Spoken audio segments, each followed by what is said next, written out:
Someone in your life is manipulating you right now.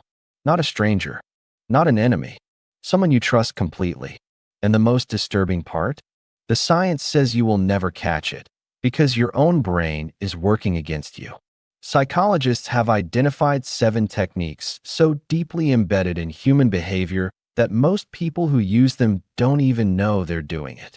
7 invisible patterns, hiding inside your closest relationships. And once you see them, you cannot unsee them. There is a man, let's call him Daniel, 53 years old, retired engineer, lives outside of Columbus, Ohio. By every measure, Daniel had built a good life. Stable career, a home he owned outright, a marriage that had lasted 22 years. And yet, sometime around his 48th birthday, Daniel started keeping a notebook. Not a journal, not a diary, a log, a detailed, time-stamped record of conversations he had with his wife. Because he had started to doubt his own memory. He would remember agreeing to something, and she would tell him he never said it. He would remember a promise she made, and she would look at him like he had invented it. He wasn't losing his mind, but he was starting to believe that he was. And that belief, that quiet, creeping erosion of self-trust, was exactly what someone needed him to feel. We are going to talk about 7 techniques tonight. 7 patterns that psychologists, historians, and behavioral researchers have documented across centuries of human behavior. These are not the tactics of cartoon villains. They do not arrive wearing masks. They arrive wearing the face of someone who loves you, manages you, raised you, or calls you their closest friend. And they work. They have always worked because they are designed to operate below the threshold of your awareness. By the time you feel them, you have usually already complied. Robert Cialdini spent decades studying the science of influence. Stanley Milgram ran experiments in the 1960s that shocked the world, not because of what the machines did, but because of what ordinary people were willing to do when the conditions were right. What both of them found, and what decades of research has confirmed since, is that human beings are not the rational actors we believe ourselves to be. We are social creatures. We are wired for belonging, for approval, for safety within the group. And that wiring, as beautiful as it is also the door through which manipulation enters. These 7 techniques were not invented in a therapist's office. They were documented in interrogation rooms, in cult recruitment manuals, in the private correspondence of political strategists and colonial administrators. They are ancient technologies of control, dressed in the clothing of modern relationships. And the reason they have survived for centuries is simple. They work. So let's begin. The first technique is the one Daniel experienced. It has a name. It comes from a 1944 film, a psychological thriller in which a husband systematically dims the gas lamps in their home, then denies that the light has changed until his wife begins to question her own perception of reality. The film was called Gaslight, and the technique it described was so precisely documented that psychologists eventually gave it a clinical name. Gaslighting. Gaslighting is not simply lying. Lying is straightforward. Someone tells you something false, and you either believe it or you don't. Gaslighting is an attack on the mechanism you use to determine what is true. It targets your memory, your perception, your confidence in your own experience. And it works slowly, cumulatively, over time, the way water shapes stone. Not by force, by repetition. It sounds like, that never happened.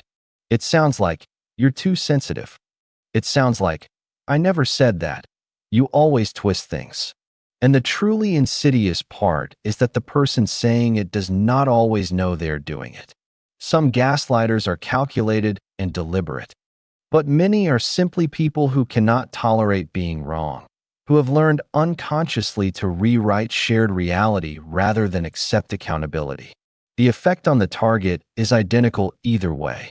Daniel told a story once about a specific evening, a dinner with friends where his wife had agreed, in front of witnesses, to attend his company's annual event the following month.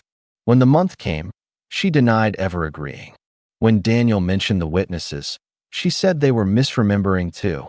That night, Daniel wrote the incident in his notebook, not because he was building a legal case, but because he needed proof for himself that he was not imagining his own life. If you have ever felt the need to document your own reality to protect yourself from someone else's version of it, pay attention to that feeling.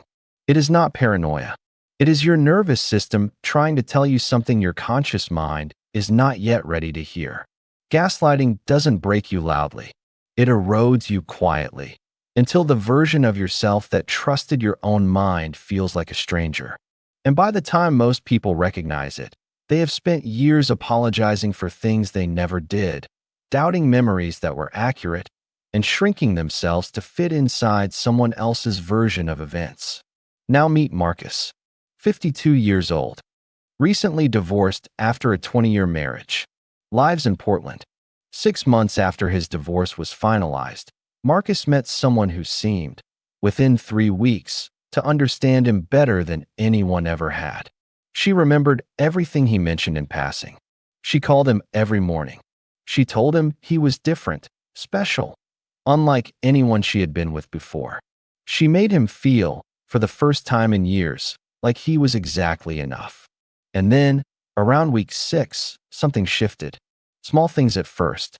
A comment about how he spent his time. A subtle withdrawal of warmth when he disagreed with her. A coldness that appeared without warning and disappeared only when he adjusted his behavior. Marcus described it later as stepping off a cliff he hadn't seen coming. One day he was standing on solid ground. The next day, the ground was gone. What Marcus experienced has a name too. Psychologists call it love bombing, and it is one of the most effective manipulation techniques ever documented, precisely because it doesn't feel like manipulation. It feels like finally being seen. Love bombing is the deliberate or unconscious deployment of overwhelming affection, attention, and validation in the early stages of a relationship.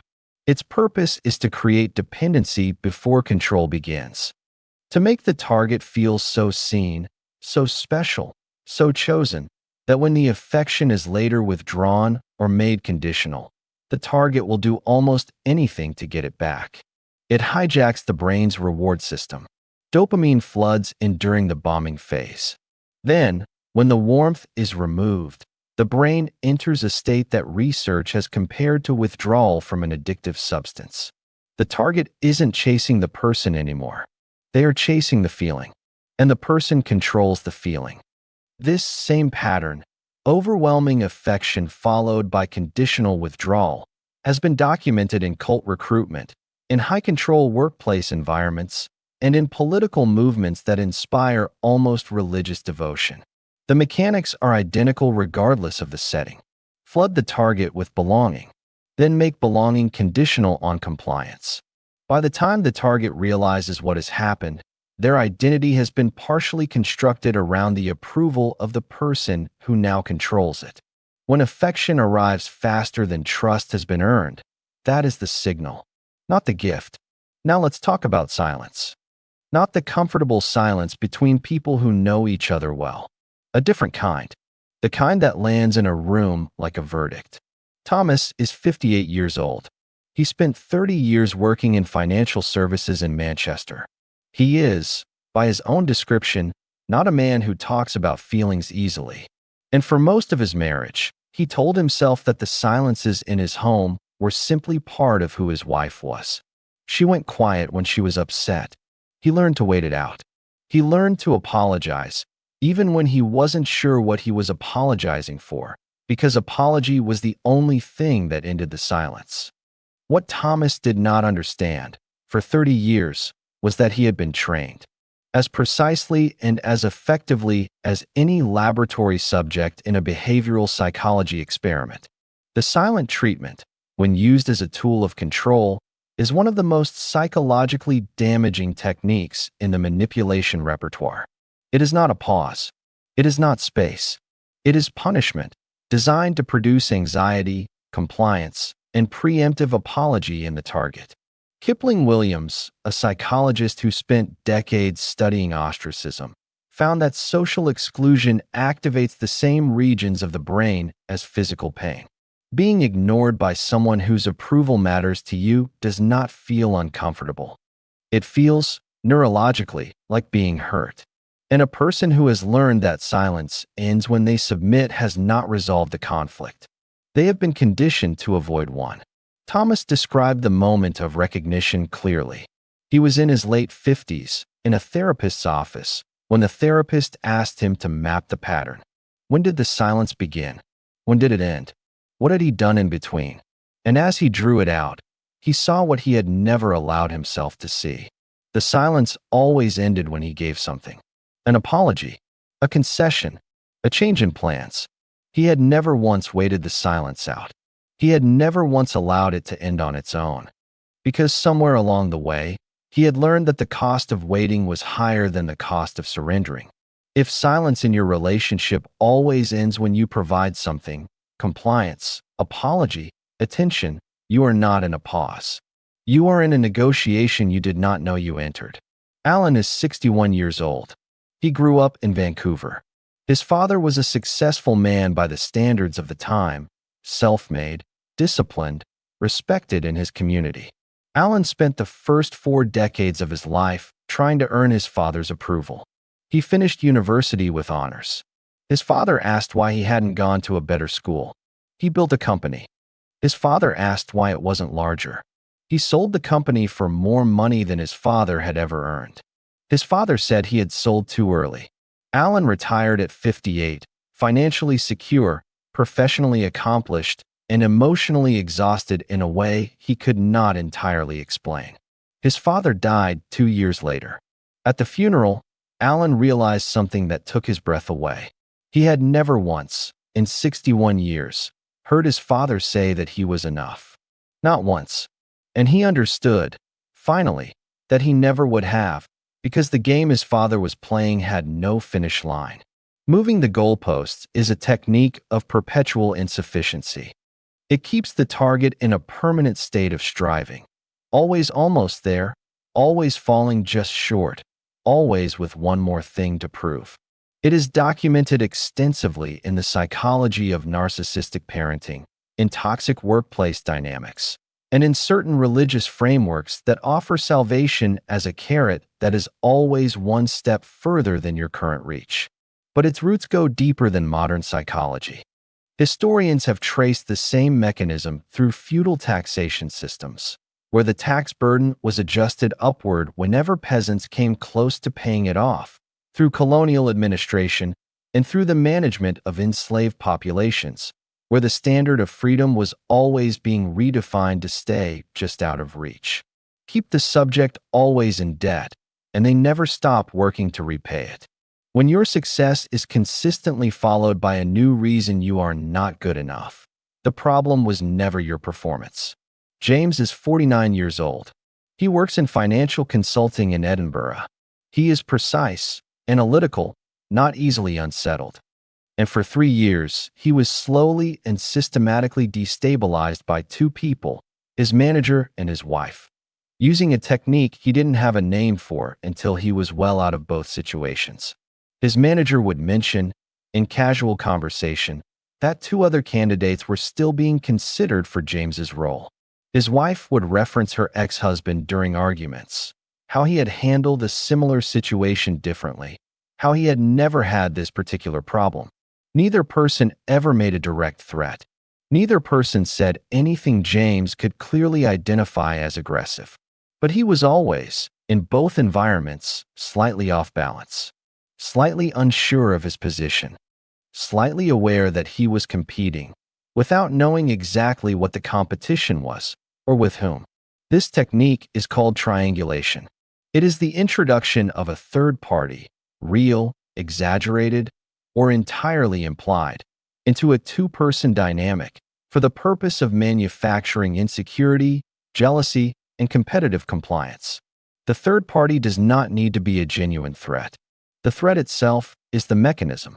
Evolutionary psychology has documented the deep sensitivity human beings carry around status and comparison, particularly in the domains of professional standing and romantic partnership. A skilled triangulator activates this sensitivity without ever making a verifiable claim. They simply ensure that you are never entirely certain of your position. And uncertainty, in a relationship built on trust, is a form of chronic low-grade stress that keeps you working to prove your value to someone who has decided that your uncertainty is useful to them.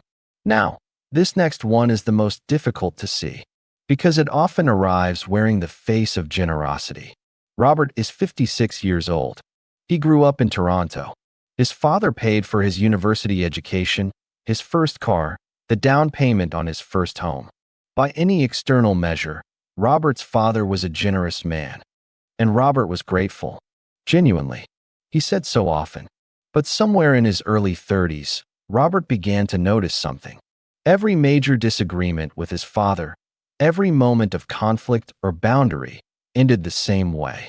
His father would reference something he had given: the education, the car, the house, not directly, not as a stated transaction, but as a weight, a reminder, a hand placed gently on the scale.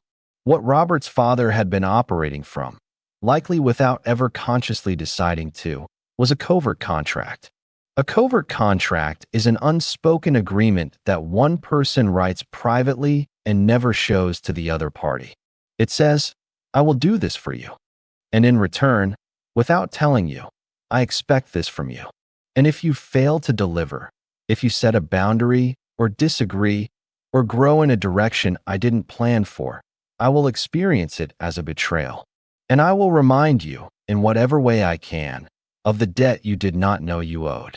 Robert Glover, who documented this pattern extensively in research on male socialization, found that covert contracts are particularly common in relationships where one person has difficulty asking directly for what they need. Rather than ask, they give.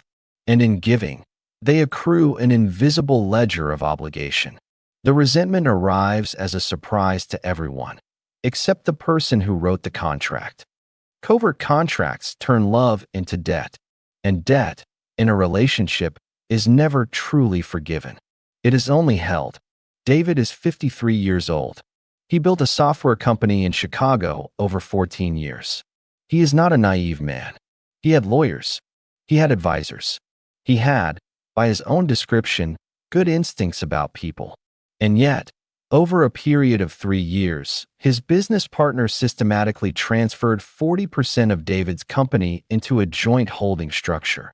Through a series of decisions that were each made under pressure, each framed as urgent, each presented as something that needed to be resolved before end of day. There was always a reason it couldn't wait. A regulatory deadline, an investor call in the morning, a contract that would expire at midnight. David never had time to call his lawyer. He never had time to sleep on it. He never had time to think. And that, his partner understood perfectly, was not an accident. Manufactured urgency is the compression of decision-making time to prevent rational evaluation. It is the oldest tool in the manipulation repertoire, and also the most versatile. It lives in high-pressure sales environments, where the discount expires tonight. It lives in political rhetoric, where the threat is always existential and always immediate. It lived in medieval papal authority, where the fear of eternal damnation required urgent, unquestioning compliance. And it lived in Julius Caesar's Rome, where manufactured military crises were used to justify the suspension of democratic process. The mechanism is always the same. Remove time, remove consultation, remove reflection, and in the space where deliberation used to be, insert pressure. Any decision that cannot survive 24 hours of reflection was designed that way on purpose. Now pull back. Look at all 7 of these techniques together. Gaslighting, love bombing, the weaponized silence, moving the goalposts, triangulation, covert contracts, manufactured urgency. What do they share? Every single one of them targets a specific human vulnerability: memory, attachment, the need for approval, status anxiety, love, time, self-trust. And every single one of them operates below conscious awareness, which is precisely why they have survived across cultures and centuries in systems as different as feudal taxation and modern marriages. These are not modern inventions. They are ancient technologies of control, dressed in new clothing, operating in your living room. Historians have found versions of every one of these patterns in the administrative records of colonial governments, in the documented practices of high-control religious movements, in the training manuals of authoritarian states. They were not developed by psychologists. They were discovered by psychologists, already operating, at scale, in the machinery of human civilization. Before we talk about what breaks these patterns, drop a comment right now. Tell me where you're watching from, and tell me which of these 7 techniques you've encountered personally. Because this community deserves to know that what it experienced was real, that it had a name, that it was never its fault. And if this channel is giving you something you haven't found elsewhere, you already know what to do. Here is the thing that breaks all 7 of these patterns. It is not a checklist. It is not a psychological defense system. It is 2 things working together: time and witness. Every manipulation technique we covered tonight shares one common enemy. They cannot survive slow thinking and an outside perspective. Gaslighting collapses when you have a trusted person who affirms your memory. Love bombing loses its grip when someone outside the relationship reflects the pattern back to you. Manufactured urgency dissolves the moment you are allowed to sleep on it. The silent treatment loses its power the moment you understand what it is designed to produce. One sentence breaks almost every technique on this list. Not with aggression, not with confrontation. With this, let me think about that and come back to you. That sentence is devastating to a manipulator because it reintroduces the one thing they removed: time. Watch how someone responds to that sentence. The response will tell you everything you need to know. That person in your life, the one who came to mind at the very beginning of this video, when I said someone you trust is manipulating you right now. You knew exactly who it was. You've always known. The only question now is what you choose to do with what you know. Next week, we go deeper into the psychological systems that entire societies use to keep populations compliant, without them ever realizing it. If tonight felt personal, next week will feel historical. These patterns don't just live in your relationships. They live in the architecture of civilization itself. You will want to be there for that one. We find the patterns history try to hide. And we are just getting started.